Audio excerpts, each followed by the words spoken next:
durdu Ekkemen keminin dili Dünyada köp nerse bildin Seni tuğan etti arkalı Dünyada köp nerse bildin Seni tuğan etti arkalı İngelik bu dil bilenen Kem bişiktek dilegen Onları tümler boyu Ekken hikayet zilegen Onları tümler boyu Ekken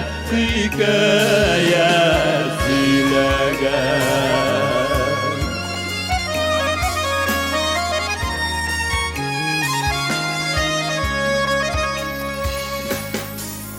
Diduan dil her vakitta Yerlerin birlensini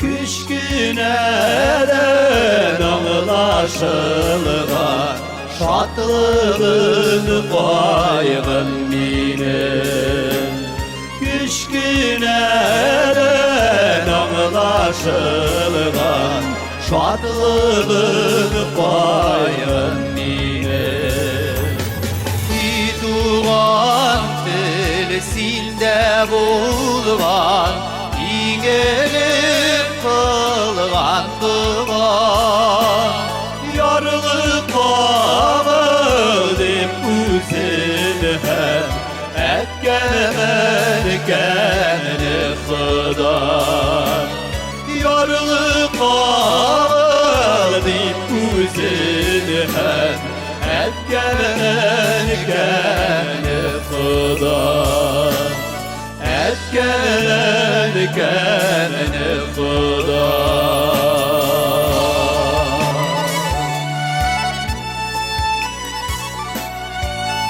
Hürmetli tamашaşlar, bizden bilen bulganınız için şeklinde zor rahmet. Birleşip dinini saklayıp, dilini saklayıp, imanlı bulayıp, ulu işini kişiydik. Dağında maturrak işarısı günlerimiz alda bulsun. Dağıtığını imandan ayırmasın. Üzüğünü saklağız. Bugün dilegen dileklerimiz Allah Teala'nın amin. Degen şahına doğru gitsin.